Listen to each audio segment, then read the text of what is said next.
Hi, welcome back.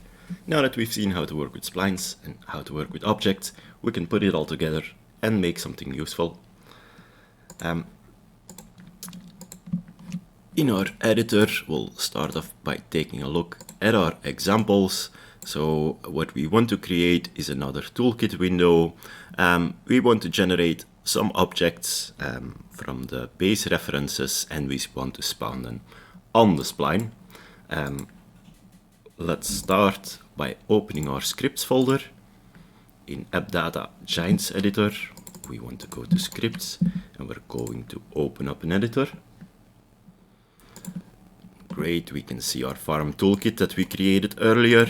Let's create a new one. This is our spline spawner toolkit.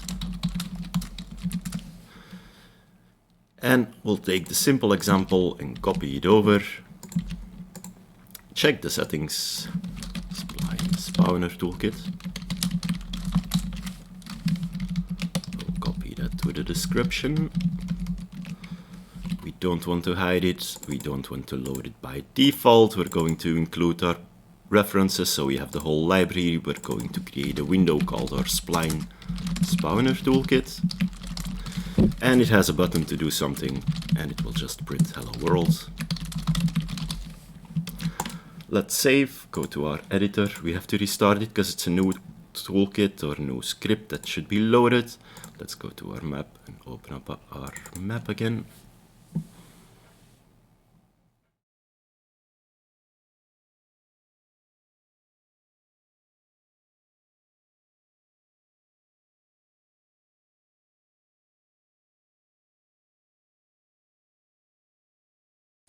It's taking some time to load. But once we're loaded in, we can see our new spline spawner toolkit, and when we open it up, we have a button to do something, and it just prints hello world. Now let's do something with our splines. We had some logic for this earlier. Let's go for our selection. We expect that the selected object is actually a spline.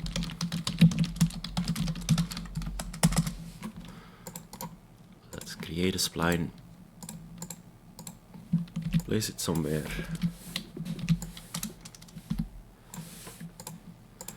Okay, we can select our spline.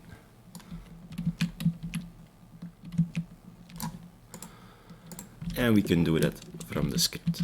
But before diving into the spline stuff, let's maybe first build our window. So we have the window builder references open. What do we want to add? Maybe we want to add an input like this. Let's start at every 2 meters. The change will just print the new value for now.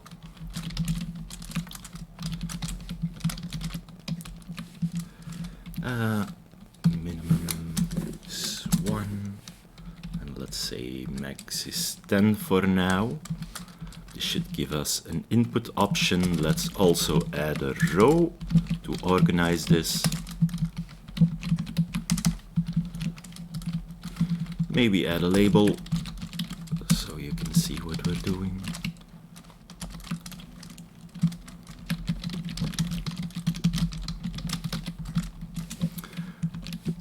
Let's save and see if this still works. When we reload the editor, we can come over here. We're going to detach this menu and put it over here so we can press our spline spawner. Now we have a distance value that we can configure. Great. Once we press the button, we're going to actually run another function. Let's create a new one, loop over spline. So now we can say, for this function, when we press the button, just run our function loop over spline. We'll see if this still works. We don't have any feedback over here. Let's add some feedback so we know it's working or not. We don't see any feedback, so this is not working. What are we doing wrong? at the time we are injecting this function isn't created yet, so we have to create it first before we can pass it in. When we save again, we can reload. Maybe do it over here. Now when we press do something, we should see feedback. So our button is actually hooked up to our new function over here. Let's put it in its own namespace. Let's generate something called our Spline Spawner Toolkit. Let's make it an empty object. And then over here we can say the function is actually part of our toolkit. And over here where we call it, we have to define our toolkit as well. We can save this, reload, see if everything still works. And it does, that's great. We'll already rename this to generate objects. Now in our feedback we are going to do something. We will probably want to use the distance, so let's create something to save it. In our Spline Spawner Toolkit we can create an object called distance. We'll have a default value of 2. That means where we are using this 2 over here, we can now use our variable. Let's inject the distance as our default value. And whenever the value gets updated, instead of printing it, we're going to say our distance in our toolkit is going to be overwritten with the new value we entered. Now in our function where we are actually looping, we can now print the distance we have currently configured. Should be this. Let's save, go back to our editor, see if our changes work. Now we can say this is 10, generate object, and it tells us distance 10. So we can read the properties we are configuring and use them to process something. Whenever the button is pressed, some splines need to be selected first because we want to do something on it. So we can check it with the get selection, and then we can see if our selected spline equals 0 to know if there was actually something selected. Now instead of doing that every time, there's some helper in the scene helpers. I'm going to open it over here. And it should be something with validate. We have validate splines in selected transforms, which sounds great. Let's add this to our button. So once we press our button, this will run first. And what will this do? When we look at the code, it says, is collection empty? And which collection? The get splines in selected transforms. If nothing is selected, it will show some kind of message box, else it will continue. So we can say if not this thing, then we want to not process anything. Maybe we'll print it out to the user. Execution stopped.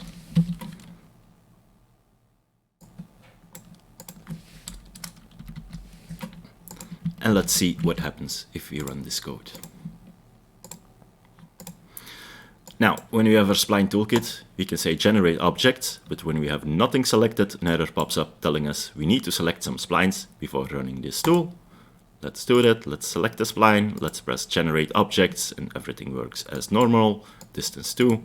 Let's select something that is not a spline. Let's press generate objects, and the editor will tell us you don't have any splines selected. So now we have validation. Our tool only runs when we have a spline selected. That will help us out, because now we can say scene helper get splines in selected transforms, the same thing we are validating on. We'll see if that works.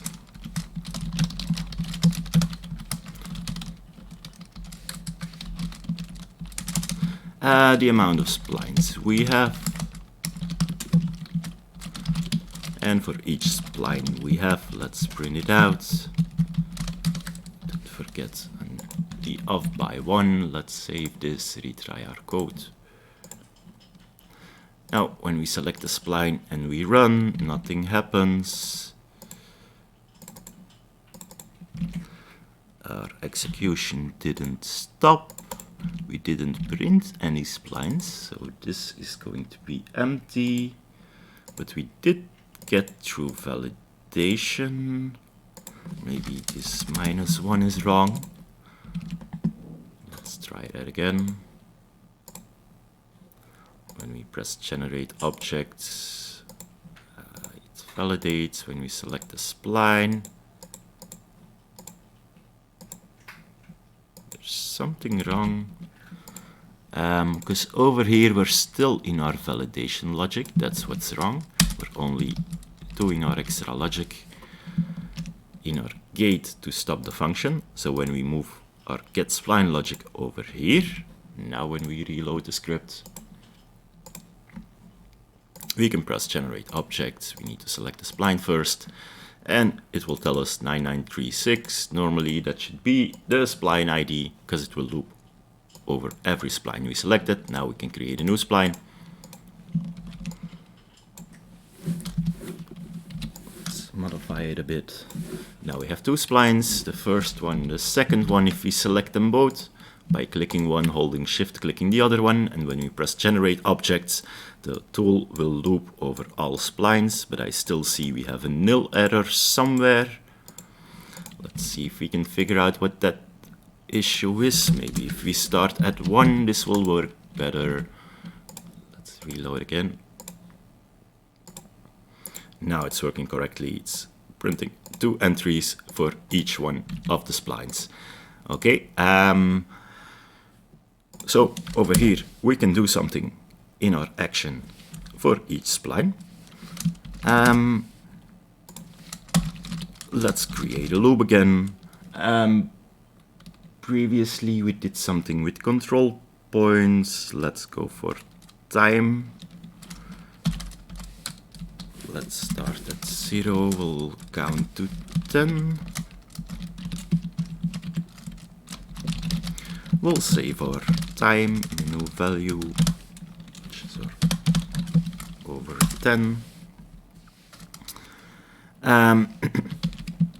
We can get our spline position. Let's do it over here.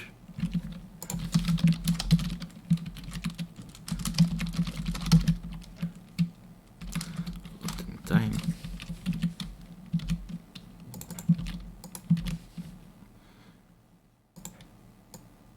Let's store our spline.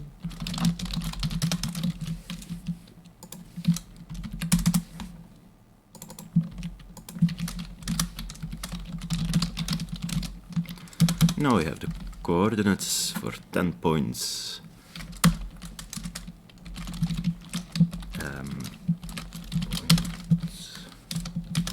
Our spline. Let's add some more values.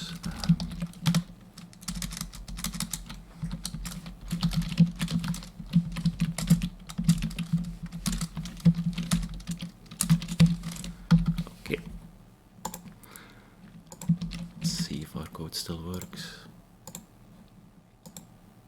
I need to select the spline. We're printing 10 points and they all seem to have coordinates. That's the first point. Okay, so they all seem correct. Let's see, let's create something at those points. We can create a transform group. We've done this before. We'll use this for a name.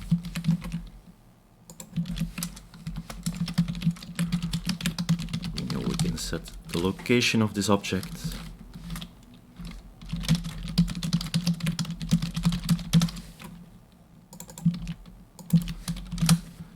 To the location we figured out over here. Let's save, try again.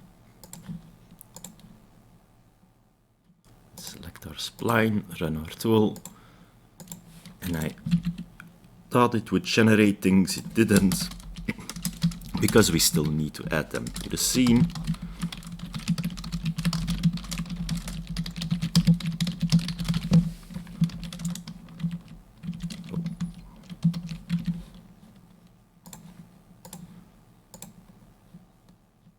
Select our spline, run our tool, and it creates points along our spline. That's great. Every 2 meters Now we're not using the 2 meters distance thingy yet, so let's do that.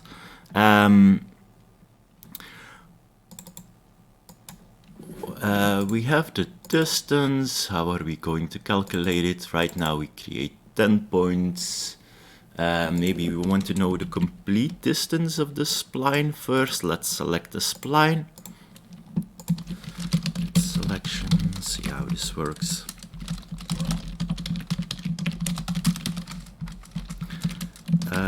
Spline length seems to be a function, or we can just add a spline.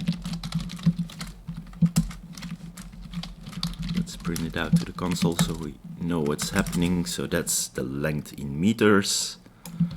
We know we want to add an object every 2 meters, so I think we could just do this, right?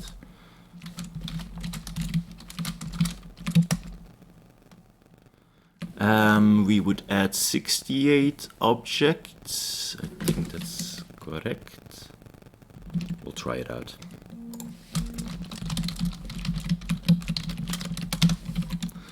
Our spline length.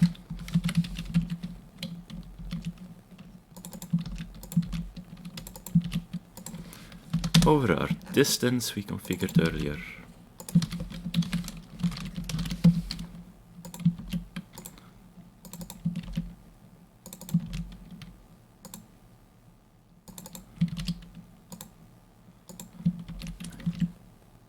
I think that should be it. Let's see what happens. This did a lot of things and created a lot of points every 2 meters along our spline. Let's delete them all.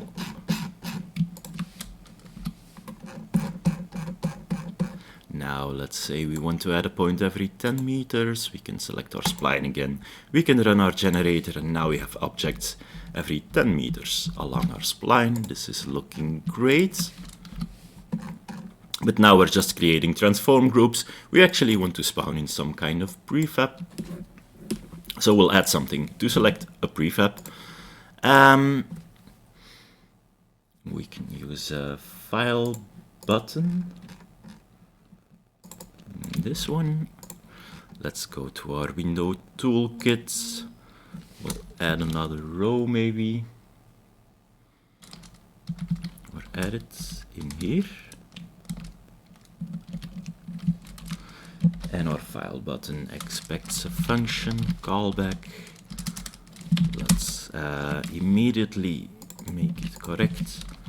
Let's create a new function called prefab changed.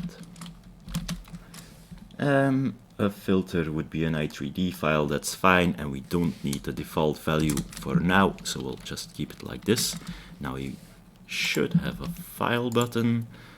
We still need to create this function. Let's do it over here.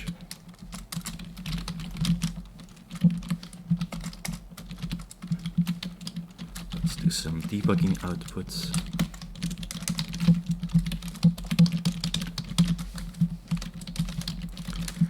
Our selected value, and try this out. We can reload our script, load our spawn toolkit. Now we can select an object, and when we select an object, it prints out the path to the object.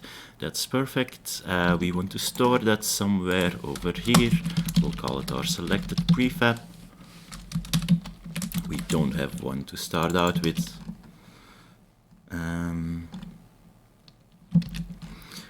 Whenever we select something, our selected prefab should become our new value.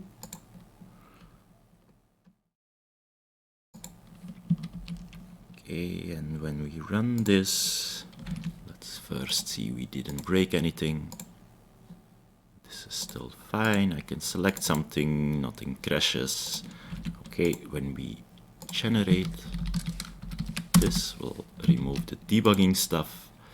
Instead of creating a transform, now we'll use the path we have actually configured and spawn some objects. Earlier we did it with the load i3 hyd file, I think. Now in the scene helpers there should be a helper to spawn the objects. This one, spawn object. Let's have a quick look. It expects a parent object from our scene where the object will be spawned. It expects the file name to the path, and it also wraps the is referenced to choose how, if we're going to import the file into our map itself or if we're just going to reference it. This means even when running this map in game, it will still load the i3d file from the original location. This actually embeds the i3d file in the map, so you don't need the original file anymore. Okay, we're going to use the spawn helper over here where we were creating the transform group, and so we know we need to pass in a parent. Let's pick our root node. We need to pass in the selected prefab path, and lastly the is referenced could be false. We want to include the object in our scene. This should give us a spawned object.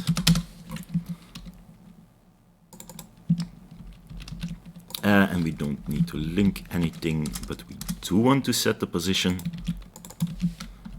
to the location in our loop. Let's save, let's get back to our editor, reload everything and see what happens.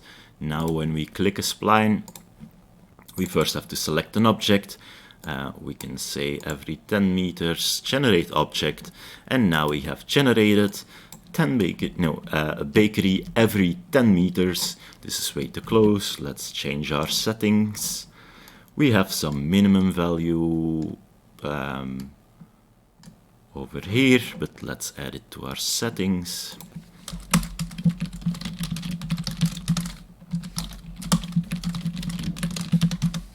So we have one location where we can edit everything.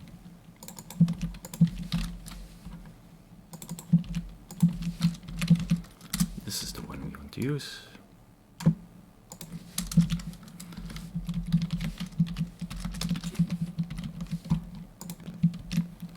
So now if we want to edit our settings, we can do it here instead of every time looking at all the things we pass to our code. 1 in 100, so I also updated the new value. Let's do this again. Let's remove the bakeries. Select our spline. Click on our toolkit. Let's select an i3d object. Let's say now every 50 meters you can spawn a bakery. Generate objects, and this generates a bakery every 50 meters. Okay, now we still have a problem. If I delete this, if I click on our spline spawn toolkit, and when we press generate objects without selecting an object first, we get a lot of errors. So we need to do something about that. Let's do the same thing as we did over here. If our spline spawner toolkit, let's select the prefab, should be empty, then we're not going to run anything, but instead of doing the execution stopped, we're going to look at how the validation actually works.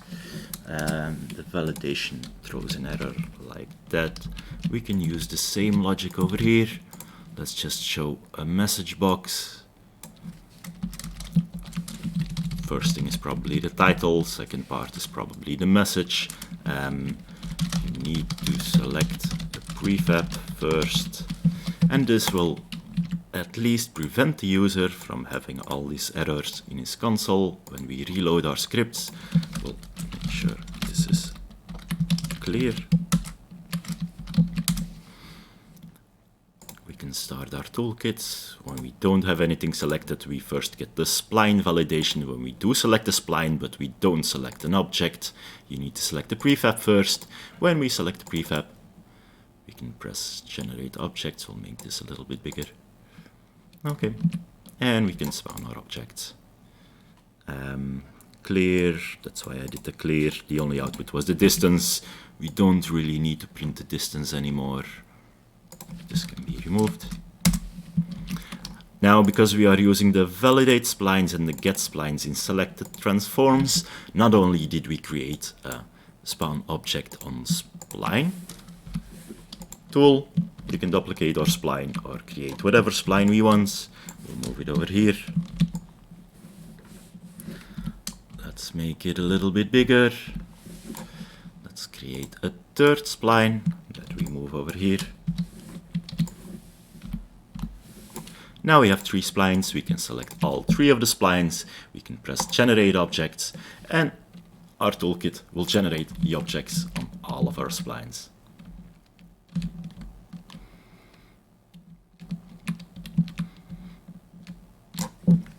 So that's it for now. Have fun.